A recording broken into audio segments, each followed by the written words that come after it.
Hello, everybody, and welcome to Money Moves. This is your host, John Cleaver, and Wendy Lee is out today on vacation, enjoying life, living that dream life that everybody talks about and wants to do. So I've got a special guest. Today's topic is women and wealth, and I thought, man, we want to make sure we have somebody who knows what they're talking about as well, and also is a woman. So give it up for Melissa Harris. Also known as Money Madness with Mel. If you're not following her, you should be. And don't forget to follow me down below at Black Swan Money as well. So, you're obviously a woman, right? Yes, I am. We're going to talk a little bit about wealth and women and wealth and building wealth, some of the unique challenges they face. But before we really jump into that, take a quick 30 seconds, a minute, kind of introduce yourself. And we got the one part about, hey, she's a woman. What else about Mel? Yeah, well, first, thank you for having me on today. I absolutely love what you're doing and the information you've been putting out there with Wendy Lee the past few weeks, and your special guest last week as well. So thank you. So I'm a mom of three. I've got a lot of things in my life, like many of you probably do. I'm a cancer survivor. I've taken care of a loved one. Lots of things like that in my history. But I spent 25 years in corporate America before diving into this industry and really gaining an in-depth understanding of my finances. And so now I'm just super, super passionate about going out there and teaching other women how to really get a grasp on that and, make a difference in their own life. Good deal. Love it. Yeah, that's awesome. That's awesome. I know you have a passion for helping individuals in their financial journey as well. So that's great. So we're definitely like-minded on this. So, Yes. Let's look at, some of the challenges that women face. And, our show is going to be about 30 minutes. But looking at, there's a unique set of challenges that women face. Number one, and let's talk about, married versus single, and we'll go down the married route first. Looking at in a traditional household, and there's all, this is the United States, right? There's all kinds of, love is love kind of deal. But I'm talking in the traditional household, especially as you've got baby boomers going in retirement. It's traditionally the husband and wife. Some of the big challenges I've seen, number one is the lack of involvement that the women have in that whole planning process. That's not every case, so don't send me any hate mail. I'm just talking in general. And what do you think that does? I mean, do you think that's the case? I mean, what do you think that the challenges that brings up? Just that alone, the fact that lack of involvement. Yeah, I think, for me, for many, many years, and a lot of the ladies that I talk to, it's the same story over and over again. They're typically step back from that role because, their husband or, the man, the head of the household is the breadwinner. And so there's still a lot of things that factor into that. There's still wage gaps between men and women in the workplace. Mm-hmm. And so I think that because the man typically is the breadwinner of the home, a lot of women will step back and feel like it's not their place to be directly involved in the decision making of that. They kind of get directed versus, taking a lead role in that. Mm-hmm. And then I think it changes, sometimes women go through a lot of things that really, put that front and center: divorce, maybe becoming a widow. Those are all topics that we talk about, on a daily basis with women. Yeah, let's talk about that. I mean, why that is a key piece of it right there. That divorce and the becoming a widow. Women tend to outlive their male counterparts by 5 or more years. A lot of that's just due to their lifestyle approach, right? Guys are a little more reckless. That's why their auto insurance starts off a lot higher. It's true. It's true. It is. But then just health decisions, things like that, and so they tend to live longer. Which obviously that's going to play into it. Number one, if they don't have that active involvement in the financial decisions, in that financial piece, they're not going to know what's going on. And, you and I are both planners. I've sat down with widows that all of a sudden they're like, I don't really have an idea of where things are at. And whenever I work with couples, I always counsel them to have, everybody should be involved. Even if one likes doing it a little bit more, they should both be involved and know and have kind of a set of instructions behind, right? Keep a set of instructions in the safe with all the passwords, everything else, just something simple. There's a great book out there that was released several years ago by Crown Financial Ministries called Set Your House in Order. And I'll post a link in that down in our chat afterwards. But it's like a $10 book, and it sets everything, lays it out, kind of a set of instructions for when one spouse passes, where the other one can quickly find it.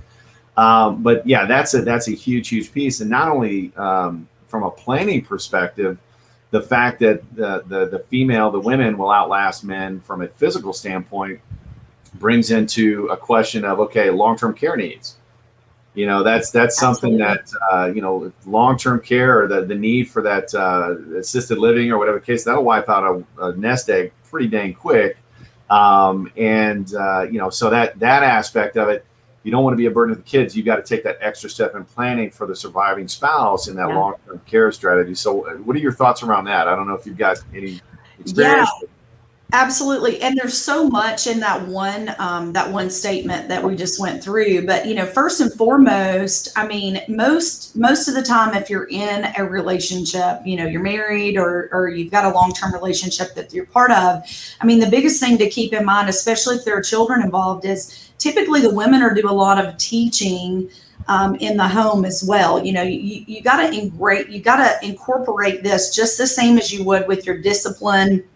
What are we having for dinner tonight? It needs to Yeah. be incorporated in the same manner, because if the wife is handling a lot of the teaching of the children and stuff too, your job as a father or the head of the household is to make sure that all your family can be successful when it comes to money, or when it comes to going to school or anything like that. So it's so important to make sure that you're bringing your wife into those conversations, and making sure that she understands the goals and the path that you guys want to be on, because she's probably passing that on to the kids. Yeah. Otherwise, you're just going to have generation after generation that doesn't understand what needs to happen to be successful financially.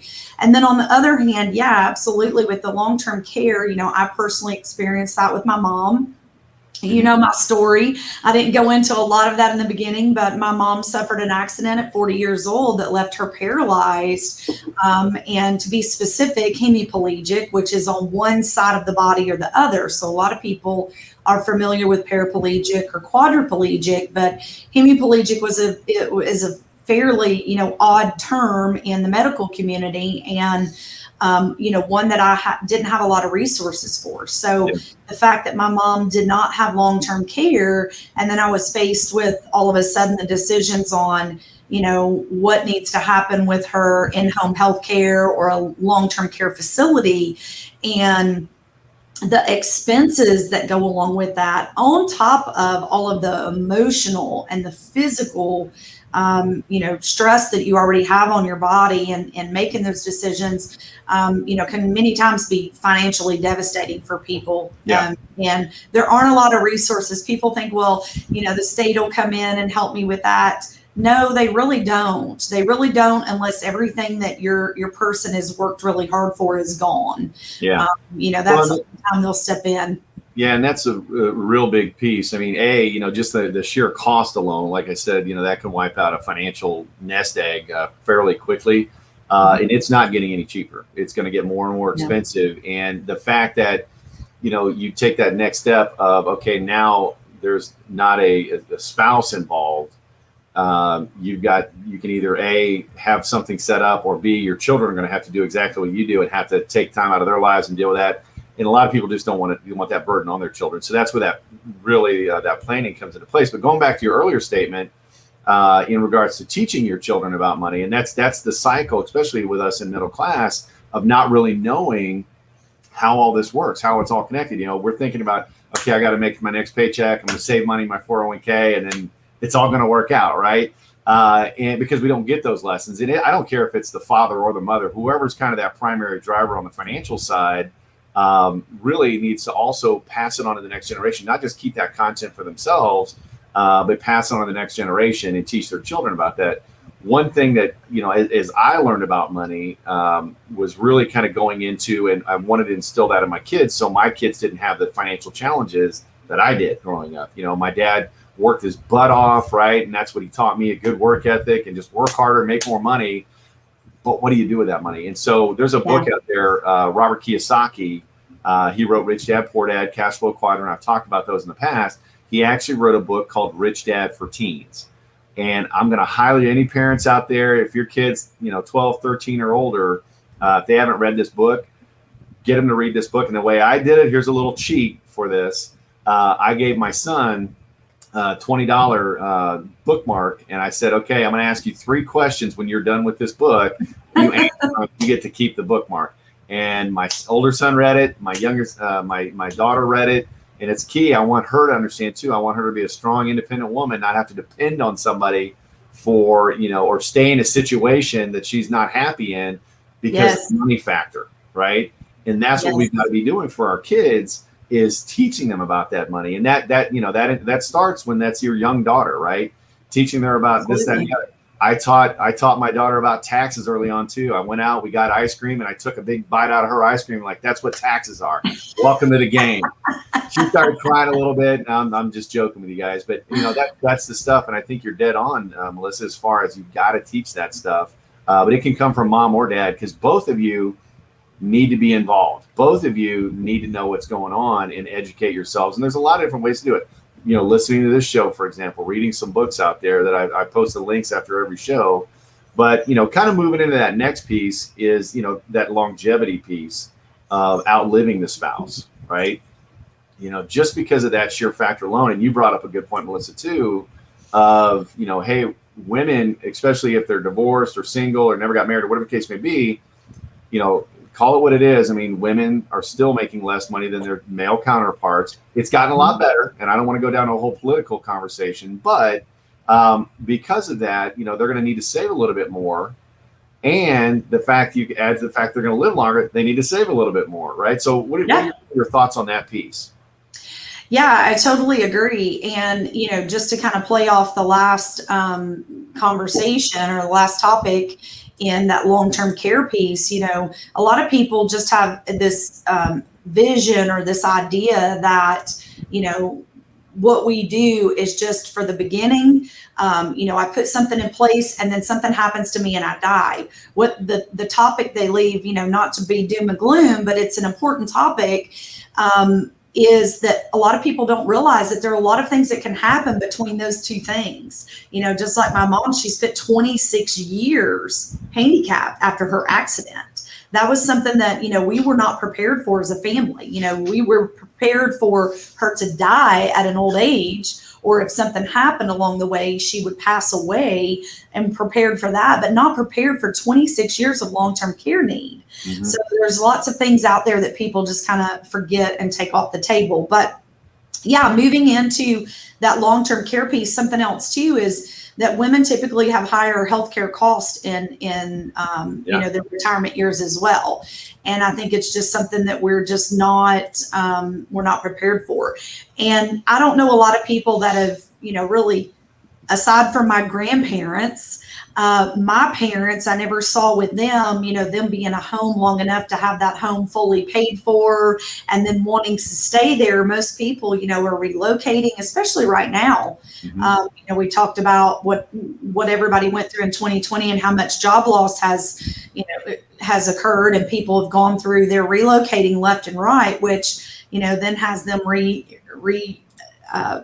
going back into a brand new mortgage all over again. And just those years to just keep adding up, as far as, what that looks like during those retirement years. So I think healthcare costs and definitely long-term care, that piece of it with the women typically being the caregiver, that can be for many, many years that goes on. And we just see with every single person we sit down with, a lot of times, or every conversation I have personally with even my own friends or my own family members, people just they're not looking at that. They're not prepared for that piece of it. No, it's one of those things. I think people assume that it's not going to be them, right? And it's one of the things that, long-term care out there, most of us, statistically speaking, about 70% of us are going to need long-term care at some point in our lives. Now, it may not be an extended period like you experienced, but, it's not uncommon. My grandmother, my grandmother-in-law, if you will, she's in assisted living facility right now, and she's been there for, she's went in, I think, 84, 85 years old, and she just had her 100th birthday and still going strong. And that's going on. I mean, if you recall, back in the day, I think it was the Today Show used to do the Smuckers, Willard Scott with his 100-year and they don't do that anymore. And I bring that up in some of my conversations. Like, why do you think they don't do that? And they're like, well, I don't know. Advertising. Like, no, it has nothing to do with that. There are too many people now living beyond 100 to highlight the one or two every other week. It's now multitudes of people living up, even into, beyond that, 105, 110. Not that that's common yet, but with healthcare and things like that, healthcare costs are going up. We're living longer, and women live longer anyway. It's just something they definitely need to consider. And there are a lot of different ways. I mean, I know you do planning. You're based out of South Carolina. I'm based in Tennessee, but I know we both work nationally. And it's so important that you're working with somebody that it's not only looking to show you how to build that wealth, but also protect that wealth, for your retirement and also beyond. You see a lot of people that go into, hey, I want to go on the Medicaid system. And there's a big difference between a Medicaid facility and an assisted living facility that you choose. And it's night and day. We're not going to go into that whole conversation, but if you plan properly, you can get wiped out pretty quick. And that's the big piece of it. So again, that long-term care, that's a big factor, especially for women that you need to be considering. And it's not just for retirement. I mean, like I said, something can happen before that.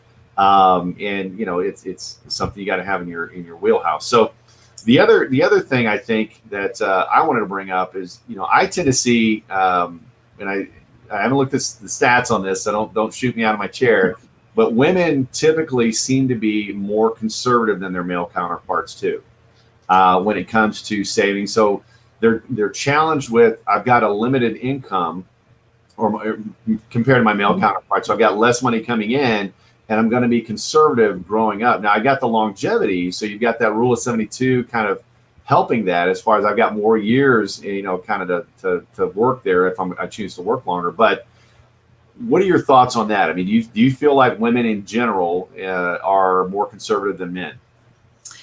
Yeah, I do. When it comes to finances, I feel like they take that as more of a personal topic and don't really want to, women who don't have a lot of money don't want to talk about it. And women that do have a lot of money don't want everybody to know that they have a lot of money. Yeah. So I think that typically, they are more conservative with it, and it gets more in their feels. It's more personal to them.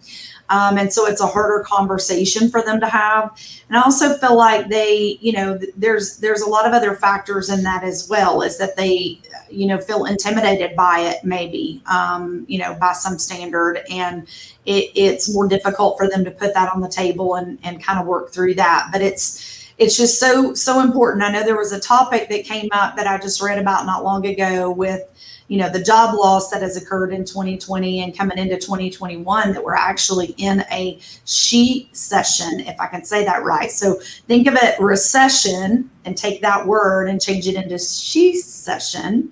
And it's basically like a she-shed, right? in a negative sense. Okay. I'm like, I don't know if I even want to throw that topic out there because I don't want to mess this up. But, basically just due to job loss and the fact that women are back in the home, they've had to put their careers on hold again to, homeschool children. And just because, we're moving into that time frame. I mean, I know most are out of school now, but it was a full year where, a lot of women had to do alternating schedules because kids went to school on certain days and then other kids went to school on other days. And, there's a lot of companies out there when they're looking at, who are we going to let go through this to cut our costs and things like that. They're going to keep people there that can typically be there all the hours that they need them to be, and not somebody that needs to go back and forth on certain days or what have you, and can stay focused on their work. So, they're saying that we've entered this she session. And so it's going to take I think a lot of extra steps for women to really get back to the same playing field that we were on,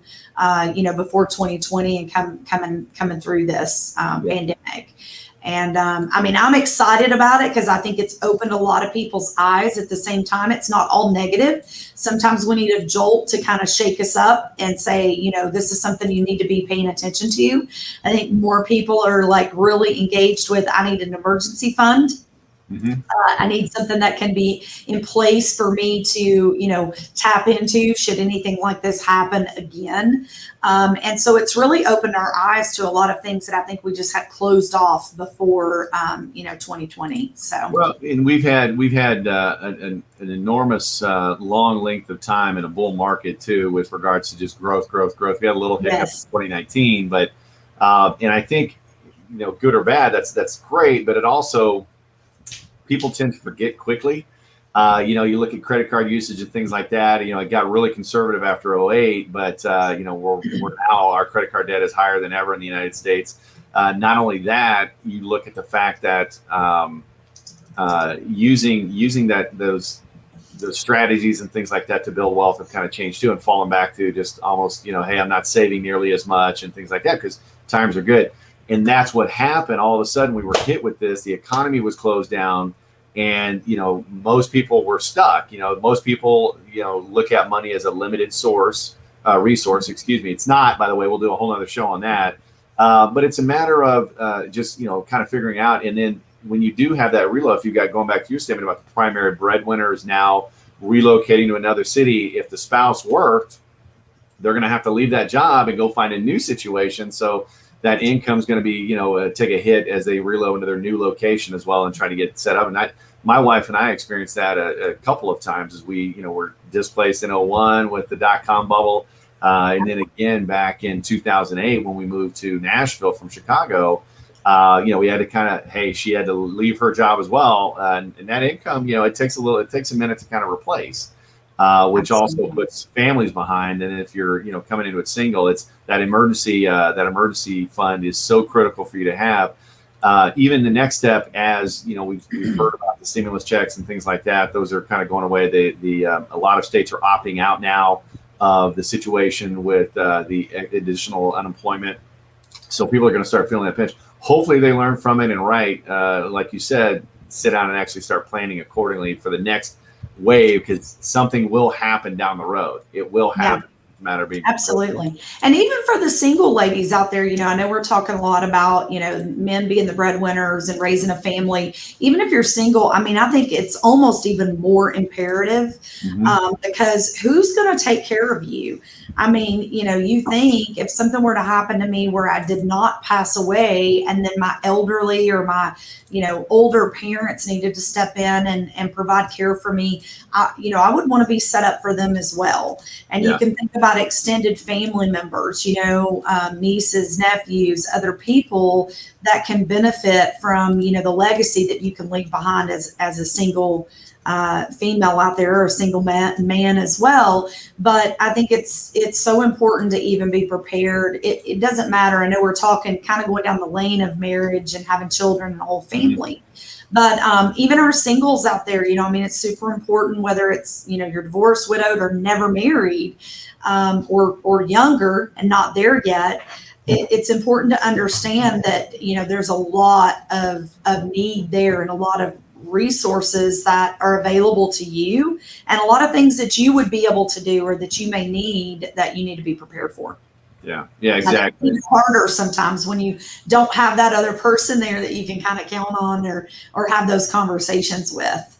Yeah, and that's one of the things that you kind of sit down and look at that. It's that holistic plan, right? So many, and there are good and bad advisors out there, right? I'm not going to bash anybody, but you want to make sure that who you're working with is the right person for you, and what do you look for. So kind Mhm. of to recap as we go into our closing statements here, number one, women face unique challenges. There's no doubt about it, and it's something that you need to make sure you're taking that into consideration. You start off with, I'm a little more conservative as a female. I've got limited resources compared to my male counterparts in general terms, right? Mhm. What can I be doing to grow my money and protect it and things like that? And there's a lot of different strategies out there. But if you're working with a person, an individual, or a planner that's only, hey, this is the one thing you need to do, that's a little bit concerned. And secondly, and I've said this 1,000 times, if I've said it once, it's not about how much money you grow, it's about how much money you keep, right? And that's where the proper planning with the long-term care, the protection of your nest egg. And that Yes. also goes into taxation, right? Taxes are just as controllable as your debt is. And most people don't realize that, but You want to work with somebody who's focused on that, and then looking at that extra time. So you've got kind of those three factors. I want to grow my money. I want to make sure I'm planning and saving a little bit extra than my male counterpart. I need to know where to go out and find that extra money, and that may be a side hustle. We're in the side gig economy now, or whatever the case may be. But where can I put it that I'm going to see good growth, but also protect it? And then lastly, protecting from those outside influences, the long-term care needs, short-term disability, long-term disability, whatever those may be. How does that all work out in your plan? And then also that tax strategy, protecting that asset against taxation down the road too. Yeah. So those are kind of the different factors that you need to think of, but it all starts with that right plan, and not just going in with blinders on and saying, okay, Mr. and Mrs. Planner, take care of this for me, and I'm going to hope it all works out. And that's why it's so critical that you educate yourself with some of these books that we post and whatnot like that. So as far as closing statements from you, Melissa, what are some things that you think that women should be looking at or thinking about, in a minute or two, as they go and okay, today, what do I do then? What should I be doing? Yeah, I think, it's going to start with the conversation piece in the beginning. And if, you're single, that's going to be a conversation piece you're going to have with a financial professional. If you're, married or you have a significant other, then you're obviously going to start that conversation with them and just, kind of capturing what are our goals look like? What do we want to have what does our retirement lifestyle look like? What are our goals for our children? Do we want to have children? Things like that are going to be hot topics. And then what does it look like if something were to happen to me that, we're not prepared for? Have all the pieces in place so that your loved ones really have a full picture of what you need that to look like for you. And then I think it's going to be just finding the right fit for you to have those conversations with, somebody in the financial industry who can really help and guide you. Somebody that's real.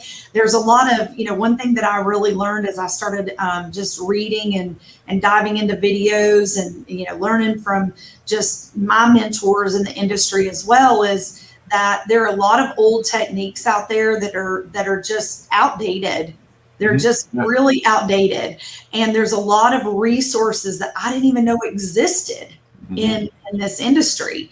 And it's just so important to just recognize that there are things out there that you can, put your hands on, and other techniques besides the old school stuff. Just because somebody's been around teaching something for 20 or 30 years and they were successful at it doesn't mean that they've, reinvented themselves or changed to, really bring on a lot of new ideas and new ways of doing things that are going to be beneficial moving forward. So I think just having a really good grasp on everything that's out there, your resources, and finding somebody that's just real and going to get, you need somebody that's going to pick up the shovel with you and dig.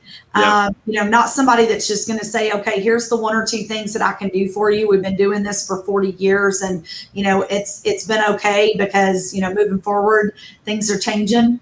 And I don't think that a lot of those things are going to be that beneficial for people moving forward. So who's going to pick up the shovel with me and really dig in and get dirty with me to figure out what I need to do? Yeah, and that's critical. You want somebody to treat you as an individual, not as a number. Hey, you're the same as everybody else. We'll throw you in the pool, and it worked for them, it'll work for you. Because it may work, but it's not going to be the highest proficiency and the efficiency with your money. But again, you look at next steps. What should you do? Okay, John, this is great information, but what do I do? First of all, is you got to figure out what you want to do, right? What is your goal, right? You got to have a goal in mind. And, one of that is, okay, what kind of income do I want to have in today's dollars in my retirement years? And keep in mind, that's going to change because of inflation.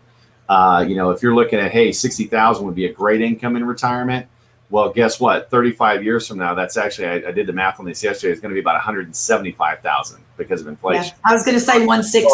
So. Yeah, so it's a big factor. So number one is decide, what are your goals? What do you want your lifestyle to look like when you want to retire, including your monthly income coming in? As far as Social Security, boomers, no problem. Gen Xers, millennials, good luck. I'm not saying it's not going to be around, but is it going to look like what it's supposed to? I don't know. So number one is figure out what your goal is. Number two is start looking to have increase your knowledge, right? find some books. I've got a lot of content that I post on different books, things like that. I'll post the 2 that we talked about today. Start with that, simple reads, right? I'll even throw a bonus book that you should look at. But and start that education. And no, if you're not a reader, get audiobooks or Audible or whatever the case may be. But you got to learn this stuff. This is important. And you don't get a do-over when it comes to planning for retirement, right? Once you hit 60, 65, 70, you're done. You don't get to go back and start over. And then lastly, partner up with somebody that, has your best interest in mind, and also looks at, what are you trying to accomplish? Next week, we're going to be talking about the 6 steps to financial independence, or the 6 areas you should look at to become financial independence. I would encourage, if you saw this episode, please come back next week, next Tuesday, 10 a.m. Central, 11 Eastern, and find out more about that. Also, start building your team of influencers, right? Following Money Madness with Mel, right? Following Black Swan Money, you're going to see information. It's like, never thought about that. So this is not as difficult as you think. Okay. It's a lot simpler. Don't be afraid of it. Don't be intimidated by it, but realize that you need somebody to help you become empowered to make your money decisions. What you don't want to do is just throw it over the wall and trust somebody's going to handle it for you and hope it all works out, because you don't really know what's going on. That's where that education is. So I want to thank everybody for being out today. Melissa, thanks for coming in and guest hosting with me. If this were in MTV, you'd be the guest VJ. I don't know why that popped into my head, but that's so funny. Yeah, I'm from the MTV era, man. So back when it actually played relatable. Back when it played videos. So everybody, thanks. You. Follow us on social media, and don't be afraid to roll up your sleeves. And if you have questions, feel free to ping me directly. Again, get out there and follow us. And you guys have a great day. We'll see you next week. Bye-bye. Awesome.